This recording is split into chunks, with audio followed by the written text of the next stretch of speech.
Hello chess friends and welcome to Zad of Chess channel and welcome back to the Oslo Esports Cup in 2022. So we have reached now already day 3 of this prestigious tournament, and we're following now the derby of the day, which is of course the match game between Anish Giri and Magnus Carlsen.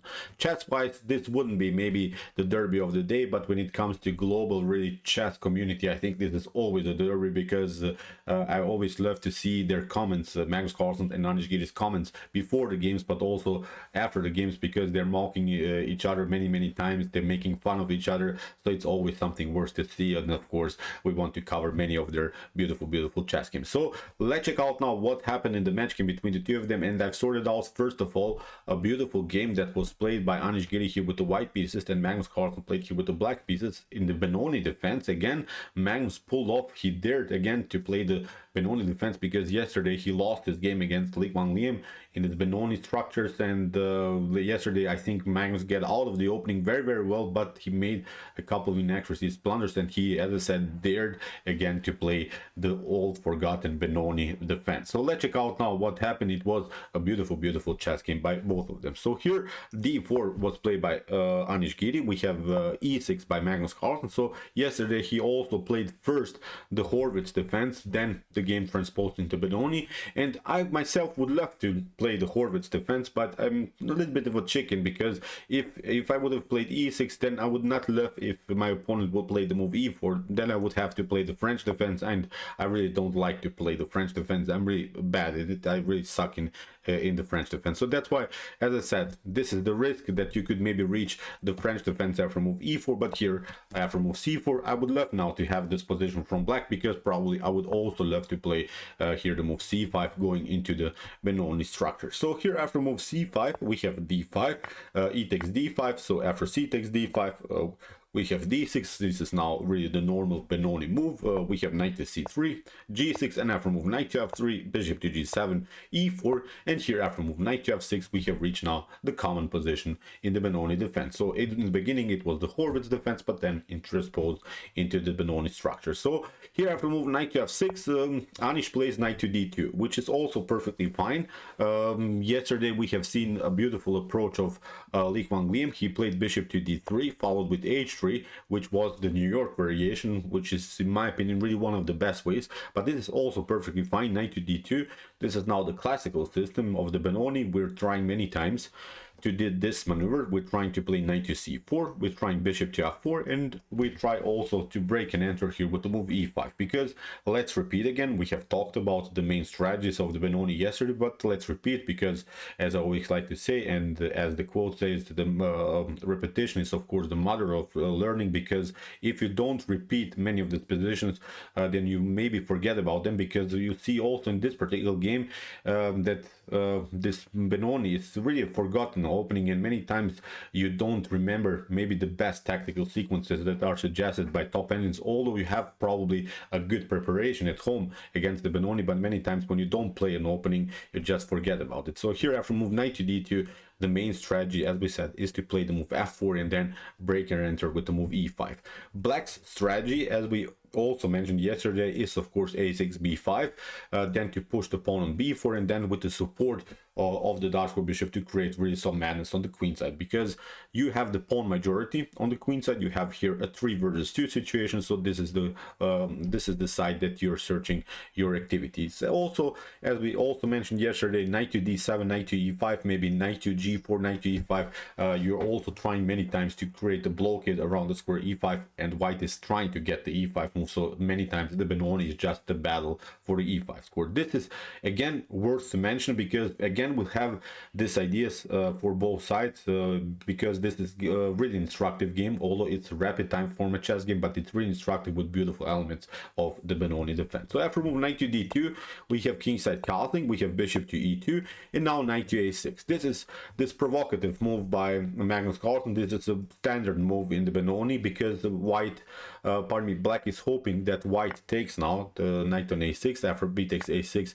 then something like knight to d7 could could happen. Rook to b8, and black is continuing with the pressure here on the square b2. So basically black wants to open the b file, and again black would simply attack the queen side. So this is something that in my opinion white should try to avoid here. Also the engine gives here a better advantage for black. So here in the continuation, after move knight to a6, kingside castling, and now rook to e8. We have f3 and now knight to c7. So this maneuver, knight to a6, knight to c7, is a standard maneuver in Benoni structures. We're trying then a6, b5 to get an expansion on the queen side. As we mentioned in the beginning, or I mentioned in the beginning of the video, our queen side attack is our main strategical goal. So here after move knight to c7, we have a4 by Anish, we have b6, because you have to be careful here from black's perspective. If you try this move a6, rook to b8, b5 immediately, then you could risk this idea, a5, and then you could be paralyzed a little bit here on the queen side.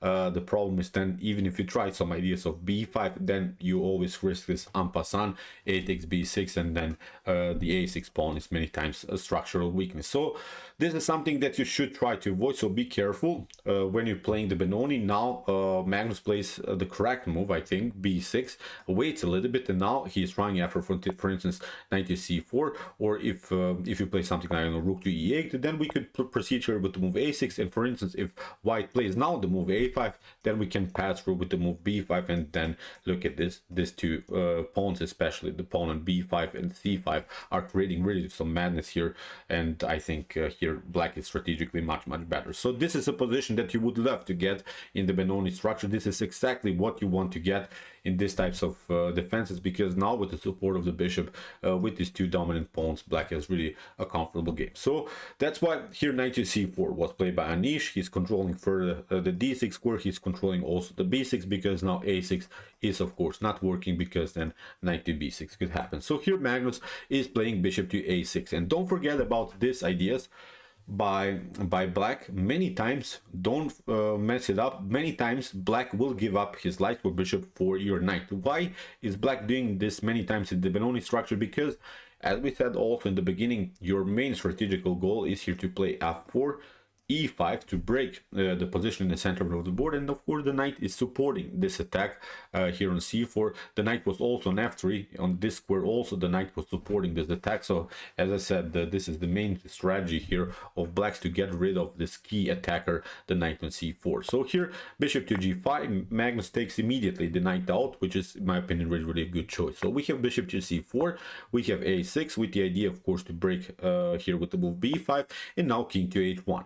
We have h6, bishop to h4, queen to d7, and now queen to d3. And now comes, I think, a moment where Magnus is taking over in the game, because here nothing special has happened so far. We can say, of course, that black has here, of course, a good control of the dark squares. Many times when the bishop gets liberated, this is a perfect attack. Then, on the other hand, white has now also regrouped, so Anish Giri has also now a good activity on light squares, especially because of the queen and bishop battery. But what you should not allow here is one of these knights to come on f4 or e5. You have to control these two squares. This is something that you have to do now. If, for instance, the knight comes on e5, then the bishop, the queen is saying, if the knight comes on f4, it could be also very dangerous. So this is something that you should try to prevent. One of the ideas is now to play maneuver bishop to e3, and then maybe to play g3. At least you're not allowing the knight to come on an f4. I'm telling you this because this will be now very important for the continuation of the game. Here after move queen to d3, Magnus plays immediately knight to h5, and he's trying now to attack the f4 pawn, f4 square, pardon me, and then afterwards the queen on d3. So we have here rook to e1, we have bishop to e5, and here after bishop to f2, Magnus goes with rook to b8. As we said, he's trying now his goal on b5, but the problem is now the b5 is very well protected. The pawn is protecting this square, the bishop, the knight, the queen, all of these pieces are protecting the square. So the only way to kick away one of these defenders is to, of course, to play knight to f4, and that's why here I think Anish Giri should have played simply the move g3, which prevents of course the move knight to f4. This is a must move, I think, here for white, but unfortunately here Anish played rook to a3, and this gives now Magnus Carlsen the immediate opportunity to kick away the queen. The queen, as we said, is controlling now the b5 square. Magnus steps, Anish Giri steps back here, and now we have b5, which is now perfect move for Benoni player. This is the move that a Benoni player loves to get, and now the expansion on the queen side is simply working. Again, I'm pointing out the support of the dark square bishop is really great here. Black has a great control on dark squares here on the king side, so it's, in my opinion, now a slightly better position for black. So after move 8 takes b5, 8 takes b5. Although here after the trades of rooks, rook to a8, rook to a8, bishop to f1, the engine gives here equal chances for both sides. But I would love to bleed now on black side, because especially because of this 2 versus 1 pawn majority, black is taking also the only open file, the a file, and now the support of the bishop really means something. This is now, as we said, the perfect position that you want to get in the Benoni structure. So here after move bishop to f1, we have g5. Magnus fixes further the knight.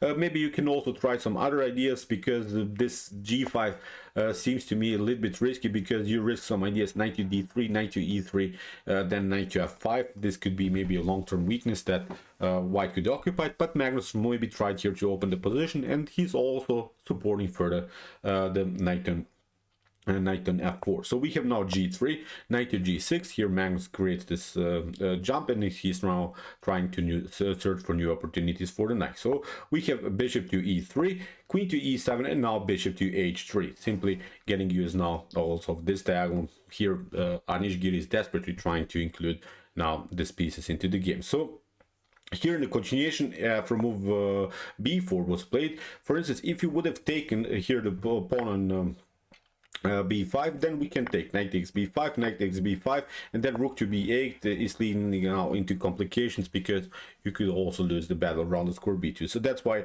Anish played bishop to h3. So we have b4. You see, Magnus creates his expansion on the queen side. We have knight to d1, and now rook to a1. So here Magnus is trying, at least I think, to get the simplification, because he relies simply on his strength, on his 2 versus 1 pawn majority here on the queen side. He wants to now even trade off the queens. He wants to trade off maybe more pieces, and just with the support create at least something like c3, c4, c3, c2, and then just to promote to queen. And after rook to a1, here Anish Giri has, in my opinion, only one way to make something out of this position. He has to play one particular move, which he unfortunately missed, and I think after missed move, really Magnus is taking really over, because here Anish Giri played queen to e2, and you cannot really just play such passive moves. I'm not sure what even the idea about this move, queen to e2. Maybe, I don't know, to maybe get some kind of an attack here on light squares, maybe to support further, I don't know, the light squares. But the correct move is, in my opinion, here with the move f4, and you have to make this move. You have to now open the position, because we know that the bishop pair love the open game, and it was simply time now to at least make this position open, because here after move g takes f4, you can play g takes f4, the bishop gets kicked away, bishop to g7, and now you could have even this idea, e5, and this is a really great move, because after d takes e5, you can play, of course, d6, and you create the fork, and you grab simply the piece. So this was now a huge opportunity for Anish Giri to make something out of it. Of course, black doesn't have to take out the pawn on e5 immediately, can play here knight to e8, but now we can play e6 and just let his pawns rolling, and then after f takes e6, bishop to e6, again this bishop comes into the position in a really beautiful active way. So this was the only way, as I said, to make something in this position for white. But unfortunately for Anish, he played queen to e2, and this gives now Magnus Carlsen the opportunity to play queen to f6, and now f4 is not working anymore. Now Magnus is controlling this square, so you had your chance. Now it's basically a bad position now for white. So after move queen to f6, we have b3, a new blunder by Anish Giri. You have to play, I don't know, maybe rook to f1, again prepare maybe this move f4, at least you're threatening something. But now after move b3, in my opinion, the position is really falling apart, because now there is now the c3 weakness, there is also the d4 weakness. So too many weaknesses in a white camp, especially because of the fact that black is controlling the dark squares all over the board. Now we have even further weakened the dark squares. So It's, in my opinion, seems simply a bad position for white again. So here we have knight to b5, we have rook to f1. This move comes a little bit too late again, because Magnus has this attack against the queen. Knight to d4, queen to d3, and now h5. For instance, if you take here bishop to d4, then bishop to d4 happens, and even if you try, I don't know, knight to e3, black can simply take. Bishop takes e3, queen to e3, rook to f1, bishop to f1, and this is now again a perfect position in the Benoni structure, because again, notice that you have the light square bishop here from white's perspective, and many pawns are on light square. So for instance, now black can try some maneuvers. Black can always attack these weaknesses in white's camp. So as I said, this is the perfect control. We can then afterwards play even something like queen to c3 to let, for instance, after queen to c3, b takes c3, to let this pawn rolling. So it's, I think, game over here for white. So this is something that you don't want to get. After move knight to d4, so that's why queen to d3. So here Anish didn't take out the knight, and now h5. Magnus continues simply the pressure. We have bishop to f5, knight to f5, e takes f5, and now after knight to e7, both of these pawns are now very, very weak. At least Magnus created new weaknesses in Anish Giri's position. So we have g4, h takes g4, f takes g4, but now with queen to h6, here Magnus threatens checkmate, so you have to cover. Bishop to g1, and now queen to h4. So you see, Magnus is sneaking in here in the position, gets really an active play here. The queen is active, the bishop is active, the rook is very active. All of these pieces by black are really, really in good shape. Of course, this knight is maybe not so good, but at least you want to have one piece that is defending your king. You'll see now also in the continuation of the game that it was very important for Magnus to stay with his king close, with his knight close to his king. After move queen to h4, we have f6, and now after move knight to g6, here Anish tried queen to f5, but now Magnus plays a beautiful move, knight to f8, and now the king is protected. And then here again, these three pieces are creating really, really some damage here against white's king. So we have here king to e2. We have queen to h7. Magnus is trying to simplify the game by trading off the queens, which is perfectly fine. As we said, we're just trying to create here a passer. Although probably here, instead of this move queen to h7, c4 is immediately working. Then after b takes e4, b3 would be very, very dangerous. Probably even a winning continuation here from Magnus. Queen to h7 maybe slightly more inaccurate, but still black is much, much better in this position. So after move queen to h7, we have knight to e3, we have first a check, rook to f2, here Magnus takes out the queen, we have knight to f5, and here Magnus trades off further pieces and plays now finally the Benoni move that we wanted to get from the beginning. Now c4, and the b pawn is rolling. So really, really wild stuff. So after move knight to h6, here Anish tried to prolong the game, but it's not working, because okay, you can take out this pawn, but now Magnus simply took this pawn. We have knight to g5. Here Anish tried to get somehow the knight back into the game, where he could control, of course, the b1 square, but now comes a beautiful move by Magnus Carlsen, bishop to c3, controls, of course, the d2. This was beautiful, pure calculations by the world champion. If you take, of course, then you cannot anymore compete. The b2 move is going to happen, and it's game over. So after move bishop to c3, here we have h4,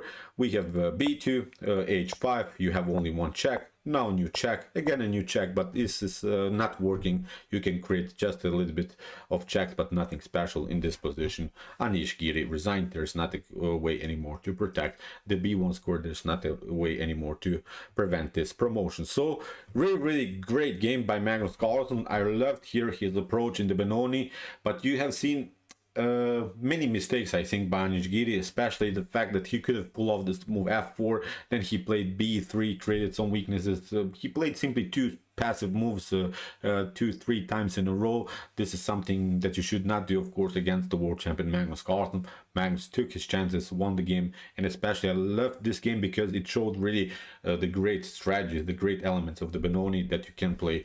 For instance, this 3 versus 2 pawn majority on the queen side with the support of the bishop. That's exactly what we got here, the support of the bishop, and we have here created some madness on the queen side. So great game by the world champion. So okay, I hope that you enjoyed the game. I really enjoyed it a lot, the interesting ideas of the Benoni. If you want to see also our yesterday's coverage of the Benoni, check out our game that was played between Li Guanglian and Magnus Carlsen. This was also a very cool game. And if you want to see some other covered games here on my YouTube chess channel, check out my comment to chess games with some more games played by, I don't know, Vishy Anand, Magnus Carlsen, Jan Nepomniachtchi, and many more. And if you like this content, don't forget to subscribe to my channel. See you soon with some more videos, and chess is the best, of course.